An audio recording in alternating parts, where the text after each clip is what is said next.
Okay, welcome back to our discourse analysis class. Yeah.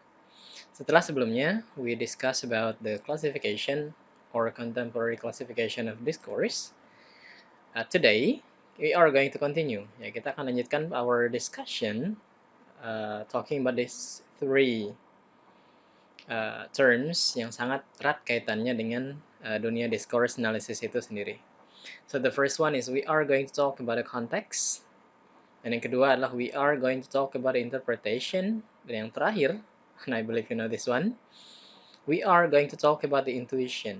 Dan di akhir nanti, I will show you some pictures taken from the internet yang kita akan bahas meaning-meaningnya. Dan itu akan kita pahami ketika we understand these three terms. Okay, let's check it out. The first one is something we call context. Yeah.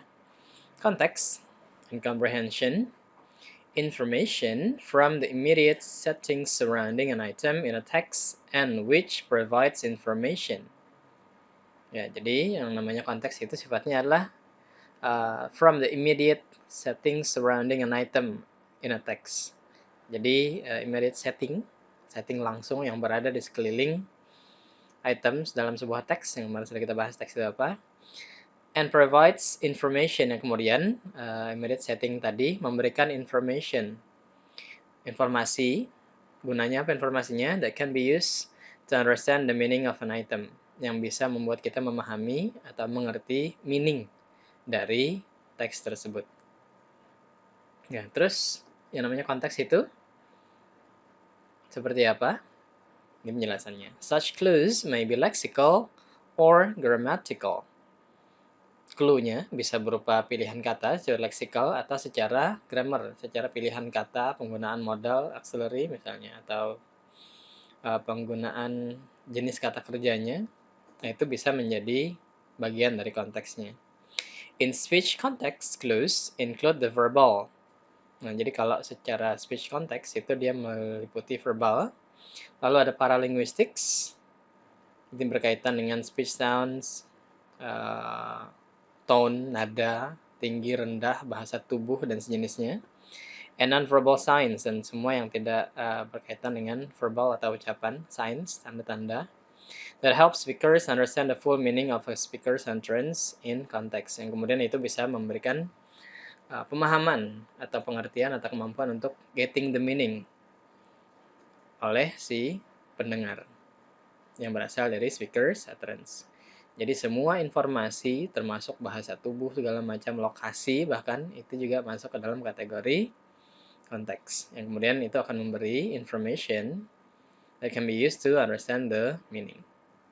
Okay. Now, communication occurring in a context that offers help to comprehension through such things as situation, setting, visual clues, gestures, and actions. Nah, inilah sambungannya tadi, yang merupakan alat bantunya atau konteksnya itu tadi bisa berupa setting, clue atau petunjuk visual, gestures, gerakan badan, dan action dan tindakan. Ini yang kemudian membuat kita in such situation, the learner can make, pembelajar dan kita sendiri can make more use of top-down processing to infer meaning. Jadi kita bisa mengumpulkan informasi sampai kemudian kita mendapatkan meaning. Dan secara sederhana, at the same time, the speaker may communicate less explicitly. Jadi seorang pembicara itu bisa kemudian bercakap-cakap dengan tidak harus dengan yang sangat eksplisit. Karena konteks tadi sudah sangat membantu supaya si pendengar bisa mendapatkan meaning yang benar. So we need context untuk berbicara, we need context untuk mendengarkan. Konteks diperlukan oleh si pembicara dan juga diperlukan oleh si pendengar. Okay. Terus maksudnya meaning, itu tadi adalah, kita lihat contohnya, sorry. The meaning of linguistic items in context, for example, meaning a word has within a particular sentence or a sentence has in a particular paragraph. Maksudnya, kita langsung ke contoh saja. Ini adalah contoh bagaimana kemudian konteks itu memberikan meaning yang berbeda. Ada pertanyaan. Pertanyaannya adalah, do you know the meaning of war? Apakah kamu tahu definisi atau arti atau makna dari kata war atau perang? Kata war ini sendiri, ketika dia masuk ke dalam dua kontekstual meaning, dua konteks yang berbeda, ya, maka dia akan punya two different contextual meanings. Ini ada dua contoh saja yang menunjukkan bahwa teks seperti ini, war, itu ketika dia masuk ke dalam konteks yang berbeda, meaningnya akan berbeda. Contohnya adalah ketika pertanyaan "Do you know the meaning of war" ini kita tanyakan kepada atau disampaikan oleh seorang language teacher kepada muridnya, maka yang dimaksud itu adalah meaning the word of war itu sendiri. Arti kata perang itu kalau di kamus apa? Itu kalau kata war tadi disampaikan oleh seorang language teacher yang disampaikan kepada a class of students. Tapi kemudian akan sangat berbeda artinya ketika yang mengucapkan atau mendengarkan kata war itu sendiri adalah injured soldier, ya, seorang tentara yang pernah terluka dalam perang, kepada seorang politicians yang kemudian menyebabkan atau memantau perang tersebut. Dia akan mengatakan war itu berbeda dengan definisi yang ada di kamus. The injured soldier akan mengatakan war produces death. War itu adalah sebuah kegiatan yang menyebabkan kematian, injury, luka, dan suffering, dan penderitaan. Definisi ini pasti akan berbeda, right? Ketika konteks yang pertama adalah ruang kelas, di mana yang menyampaikan itu adalah seorang language teacher, dan konteks yang kedua adalah pertemuan antara seorang politician dan seorang tentara yang terluka atau yang pernah terluka atau menderita karena perang. See? Konteks memberikan meaning yang sangat berbeda pada sebuah teks sederhana, dan teks itu adalah kata war. Nah, ini kemudian menunjukkan bahwa kata asal konteks itu sendiri sangat diperlukan when we are trying to convey something or when we are trying to understand something. That's it. Itu adalah konteks. The next one, nah ini adalah tahapan lanjutan dari penggunaan konteks tadi. Kenapa? The act or result of explaining or interpreting something, atau the way something is explained or understood, itu yang namanya interpretation. Jadi setelah kita memahami dengan melakukan analisis, melakukan discourse analysis misalnya, dengan memperhatikan konteks, memperhatikan discourse dan segala macamnya, kemudian kita menarik kesimpulan. Nah, proses itu kemudian menarik kesimpulan berdasarkan apa yang kita pahami, itu yang kemudian kita sebut sebagai interpretation. That's it. Interpretation concerns the act of finding meaning, which involves 3 stages. Nah, ini yang kemarin kita bahas. Jadi ada finding literal meaning. Ya. Literal meaning ini adalah arti perkata, dari arti-arti kata yang diucapkan oleh orang. Kemudian ketika kata-kata itu dibentuk dalam sebuah kalimat, maka kita akan melanjutkan dengan finding explicator. Ya, jadi misalnya ada yang mengatakan, saya suka apple misalnya. Maka yang pertama adalah finding literal meaning, saya artinya apa, suka artinya apa, apple artinya apa. Kemudian ketika digabung, saya suka apple, arti harfiahnya apa, itu yang namanya explicator. Perkatanya tadi adalah finding literal meaning. Ketika kata sudah terkumpul menjadi kalimat, kemudian kita menerjemahkan arti harfiahnya dulu. Nah, ketika arti harfiahnya sudah kita pahami, maka kemudian kita akan memasukkannya ke dalam konteks. Ya, using contextual information world knowledge, kita masukkan dia ke dalam konteks dan pemahaman kita, maka kita akan menghasilkan the real meaning. Nah, real meaning itu yang kemudian kita kenal dengan sebutan implikator. Saya kasihkan contohnya, ketika you are coming to your friend's house. Jadi ketika kalian berkunjung ke rumah teman, and then kalian mengatakan, wah, panas. Ya, the word is, wah, panas. Wah, panas nih.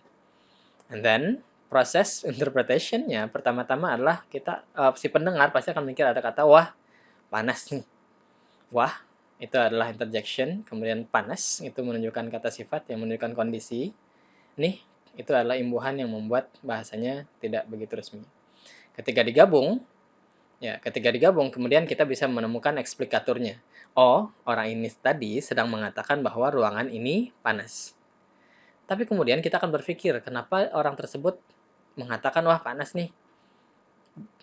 Dan ya, kita akan berpikir, kenapa kemudian dia mengatakan hal tersebut. Oh, ternyata misalnya di ruangan kita sebenarnya ada di tempat dia bicara, di ruangan yang sama dengan kita misalnya. Ternyata di tempat itu ada kipas angin atau ada AC yang sebenarnya bisa digunakan untuk mendinginkan kondisi atau hawa yang ada di ruangan tersebut. Nah, dengan konteks tersebut dan diucapkan, wah panas nih, sambil melirik ke hal tersebut, kita kemudian bisa menghasilkan sebuah interpretasi dan menemukan yang namanya implikatur. Implikaturnya apa? Tolong nyalakan kipas angin atau tolong nyalakan AC. Nah, the real meaning itulah yang kemudian disebut sebagai implikatur. Nah, yang ini adalah hasil dari interpretation. Jadi tahapan ini ketika dia baru literal meaning atau baru di bagian finding explicator, maka kita masih dalam belum mencapai tahapan interpretation. Tahapan interpretation itu adalah ketika kita finding an implicator atau what is hinted atau apa sih yang ingin disampaikan dengan cara memahami its particular context. That's it. Find the hidden meaning atau the true meaning atau the real meaning itu adalah interpretation.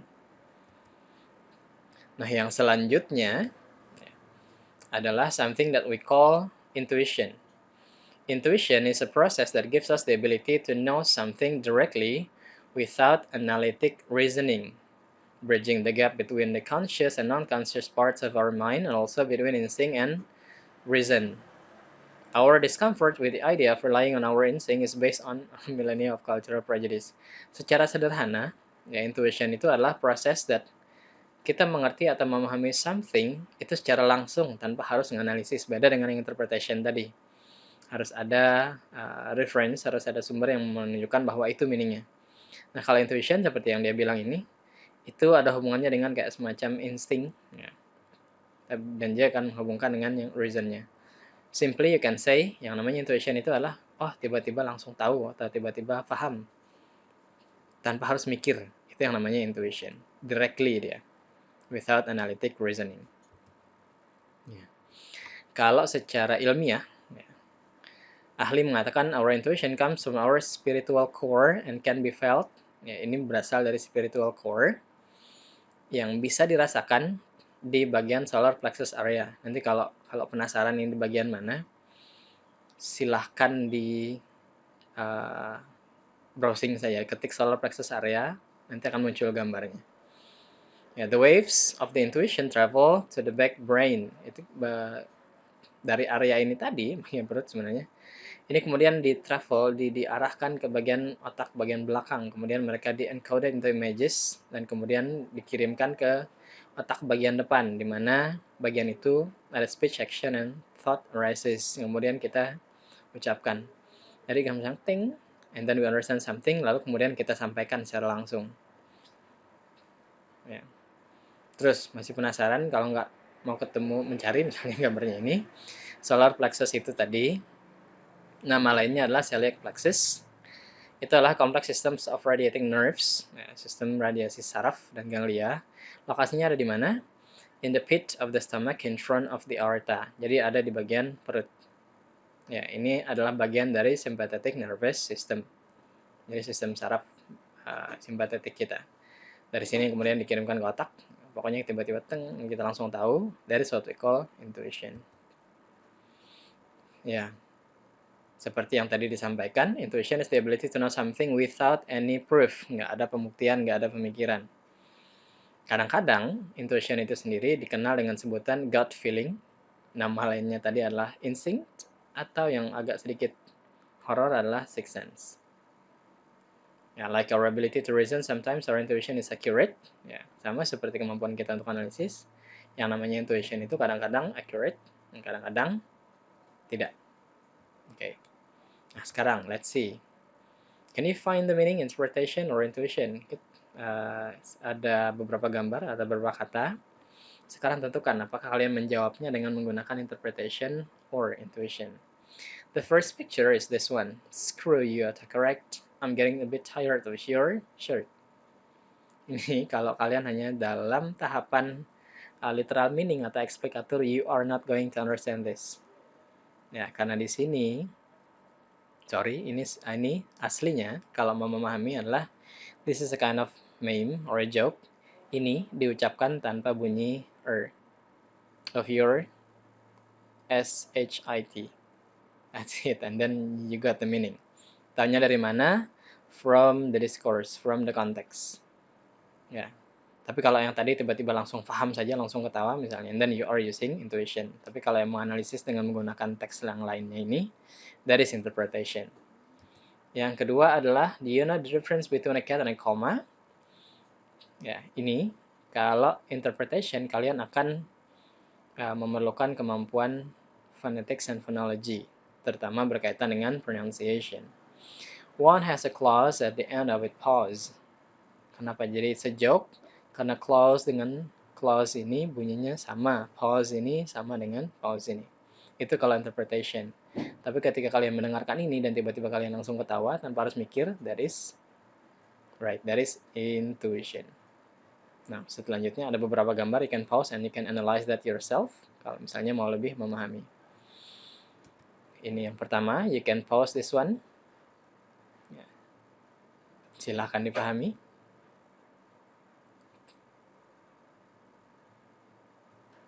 Joke-nya ada di bagian terakhir, time travel tense. Okay, the next one adalah yang ini.